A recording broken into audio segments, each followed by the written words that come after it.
अस्सलाम वालेकुम। मेरा नाम डॉक्टर सज्जाद जमील है और मैं एसोसिएट प्रोफेसर हूँ गैस्ट्रोएंटरोलॉजी डिपार्टमेंट के अंदर जाकर नेशनल हॉस्पिटल कराची के अंदर।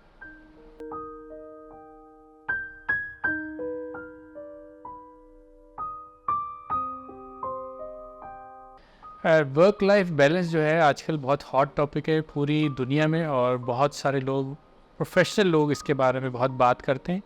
और इसका जो मेन फोकस जो है वो ये है कि लोग अपनी प्रोफेशनल लाइफ को, घरेलू लाइफ को और हेल्थ को सबको बैलेंस करें।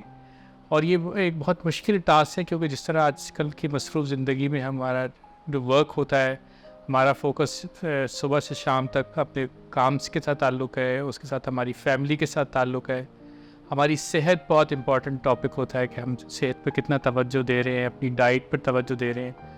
और इन तीनों चीज़ों का बैलेंस रखना जो है ना वो एक आर्ट है। और पूरा दिन हमारा इस जगलिंग के अंदर गुजर जाता है कि हम किसको ज़्यादा टाइम दें। और एंड में हम हर तरफ से ये सोच रहे होते हैं कि शायद दूसरी चीज़ को हम नेगलेक्ट कर रहे हैं। तो इस बैलेंस को मेंटेन करना बहुत मुश्किल काम है, लेकिन इसको हम अगर इस पर मेहनत करें, फोकस करें तो हम ये अचीव कर सकते हैं विद प्रैक्टिस एंड एक्सरसाइज।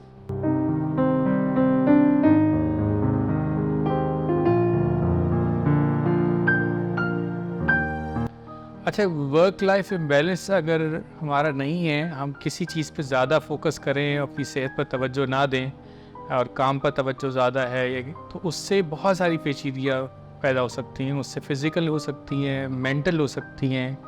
और अगर हम किसी तकलीफ़ का शिकार है, ख़ास तौर पर जो फील्ड जिससे मेरा ताल्लुक़ है, मैदे की तकलीफ़, उसमें मैदे की तकलीफ़ अगर किसी को रिफ्लक्स डिजीज़ हो तो वो अगर आप एक्स्ट्रा टाइम गुजार रहे हैं किसी ख़ास जगह और स्ट्रेस के दौरान चाय कॉफ़ी का इस्तेमाल है, तो स्ट्रेस से भी ऐसे प्रोडक्शन ज़्यादा होती है। तो जो अलामत पहले से मौजूद होती हैं वो वर्सन हो सकती है, ख़राब हो सकती हैं।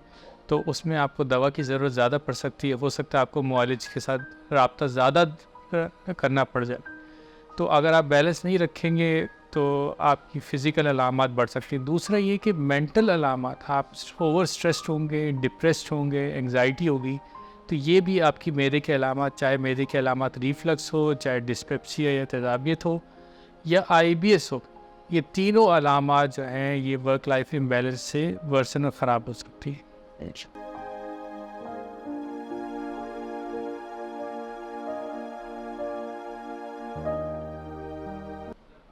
तो जिस तरह मैंने पहले बताया, फ़िज़िकल पेचीदगियों में हमारी नींद डिस्टर्ब हो सकती है और उसके अलावा हम एंग्जाइटी का शिकार हो सकते हैं। हमारा काम करने का इंटरेस्ट डिप्रेशन का शिकार हो सकते हैं। मैंने आपको बताया मैदे की अलामत वर्स हो सकती हैं। तो बहुत सारी फ़िज़िकल और मेंटल बीमारियां हैं जो वर्क लाइफ बैलेंस से ख़राब हो सकती हैं।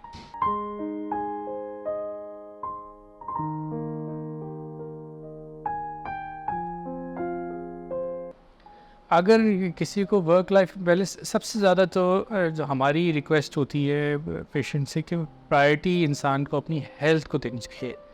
क्योंकि अगर हेल्थ कॉम्प्रोमाइज़ होगी तो आप किसी चीज़ को प्रॉपर टाइम नहीं दे सकेंगे।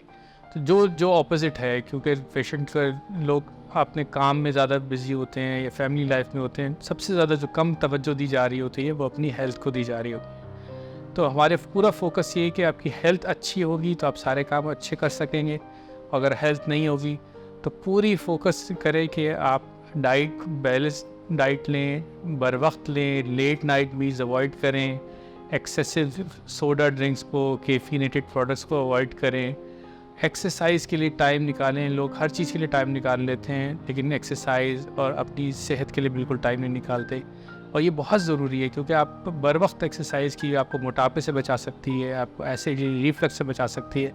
वरना अगर आप इन चीज़ों पर तवज्जो नहीं देंगे तो फिर आपको दवाओं का सहारा लेना पड़ेगा और डॉक्टर से मुलाकात बार बार करनी पड़ेगी।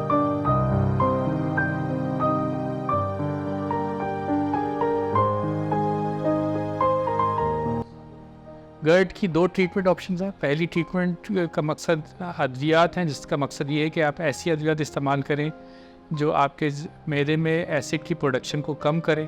दूसरा, ऐसी दवाएं होती हैं जो प्रोकाइनेटिक्स कहलाती हैं। उनका मकसद ये होता है कि एसिड खाने की नाली की तरफ कम आए तो ये दवाएं एडवाइस की जाती हैं कि छोटे कोर्सेज़ में इस्तेमाल की जाएं, गैर ज़रूरी लंबे कोर्सेज़ ना किए जाएं क्योंकि उनके अपने साइड इफ़ेक्ट्स होते हैं।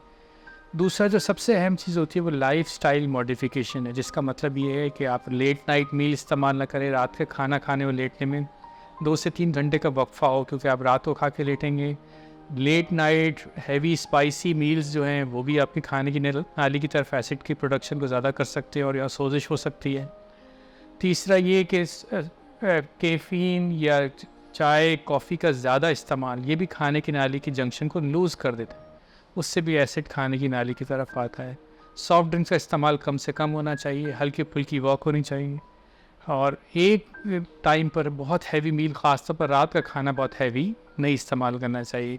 बहुत ज़्यादा टाइट गारमेंट्स पहनने से भी रीफ्लक्स की एसिड बढ़ जाता है। जिन लोगों को बहुत ज़्यादा एसिडिटी या रीफ्लक्स हो या जिनको हाइटल हर्निया का प्रॉब्लम हो, उनको एडवाइस किया जाता है अगर एसिडिटी बहुत ज़्यादा हो तो रात को सोते वक्त अपने पिलो को थोड़ा सा ऊंचा कर लें, जो वो बर्दाश्त करें गर्दन पर जोर दिए बगैर।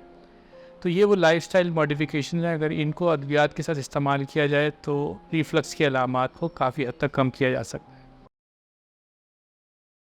ये वीडियो रफ़ा अम्मा के लिए नौगर्द बनाने वाले इदारे हिलक्स फार्मा की जानिब से पेश की जा रही है।